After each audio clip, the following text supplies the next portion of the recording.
Nos últimos meses, vários dos principais jornais do mundo criticaram o processo de impeachment da presidenta Dilma. O americano The New York Times afirmou: Dilma paga um preço desproporcionalmente alto, enquanto vários dos seus maiores opositores são acusados de crimes.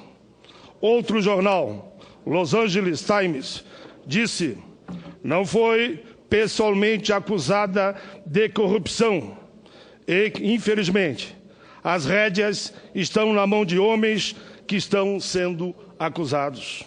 O inglês The Guardian, em duro texto, avaliou que o sistema político brasileiro é que deveria ser julgado e não a presidenta da República.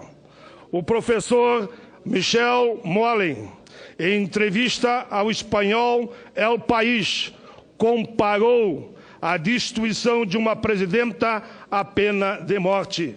O crime é cometido, inocente não terá mais volta. Fiz questão de ler aqui a avaliação de alguns veículos para mostrar que o mundo está acompanhando o que acontece no Brasil. O impeachment é um dispositivo que está na Constituição, mas para que seja legalmente jurídico, precisa ter um fato que o justifique. Os decretos orçamentários foram legais e todos sabem disso.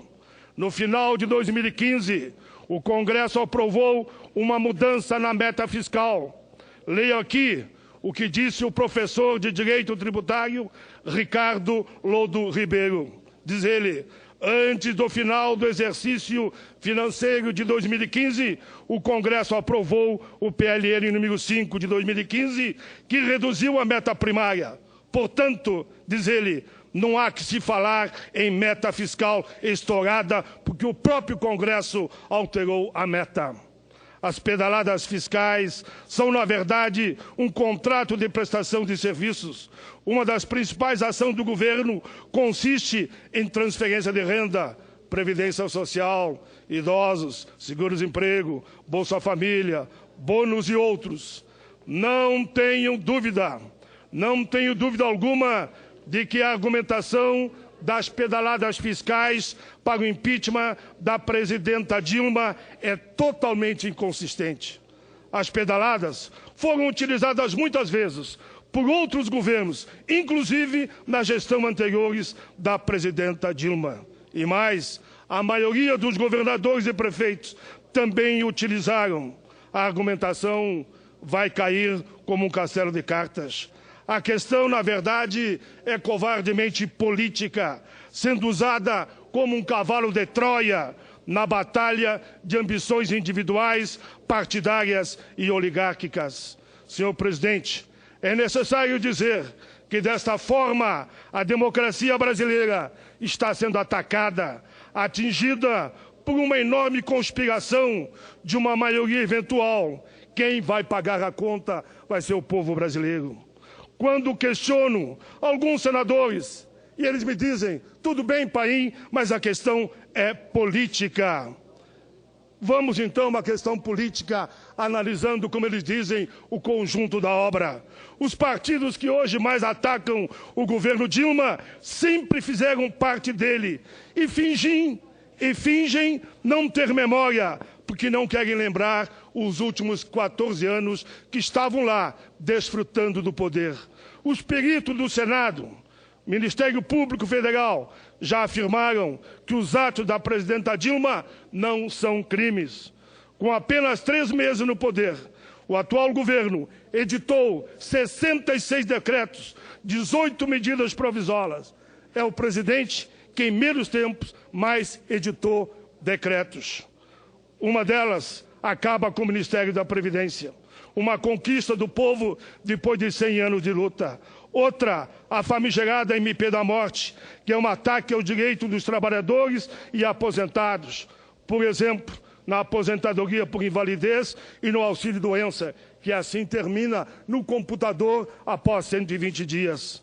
As políticas sociais estão sendo questionadas e atacadas. É bom lembrar que, graças à política de cotas, negros, brancos e índios agora têm acesso à universidade.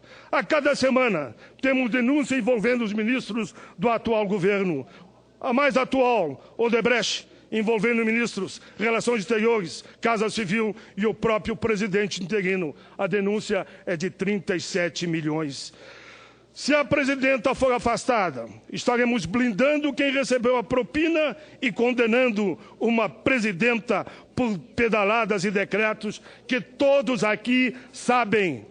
Ela é inocente.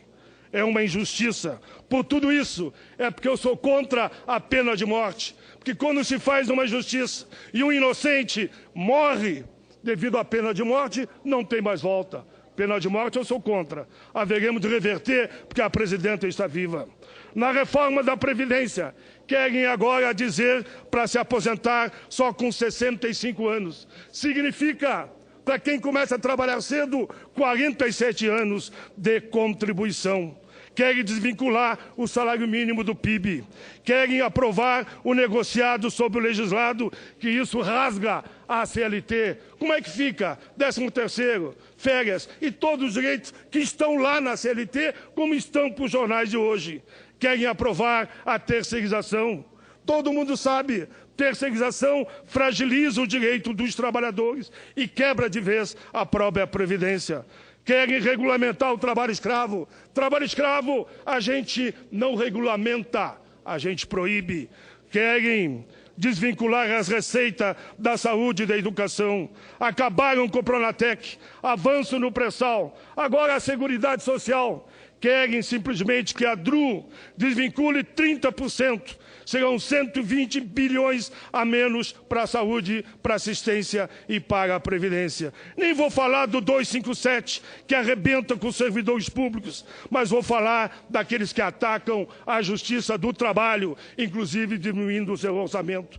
Quero falar também daqueles que, por trás disso tudo, já falam que jornada de trabalho tem que ser 80 horas.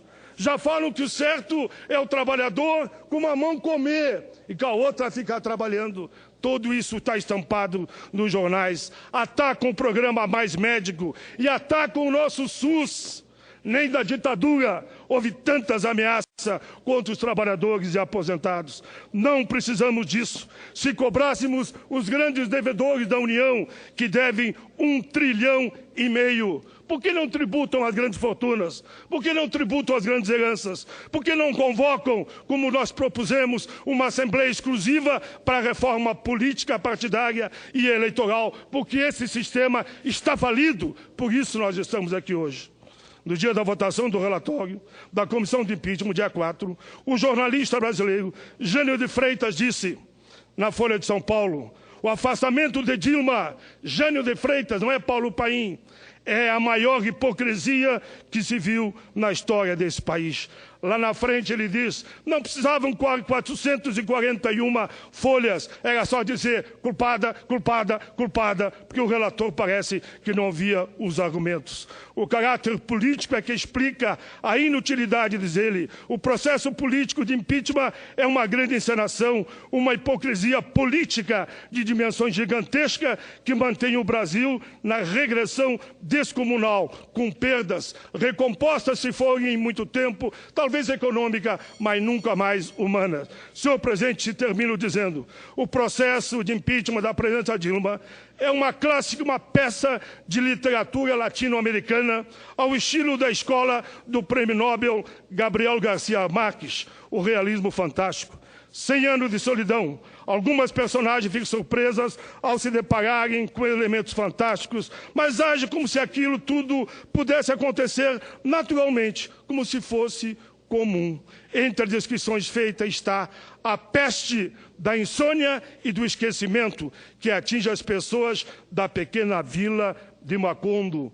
Eu me refiro à Vila Congresso. Ou seja, termino aqui, presidente, ou seja, o processo do impeachment da presidenta é uma junção de fatos irreais e estranhos criados, como algo habitual e corriqueiro, sem nenhuma explicação, totalmente à margem da verdade e da justiça. É uma injustiça, por isso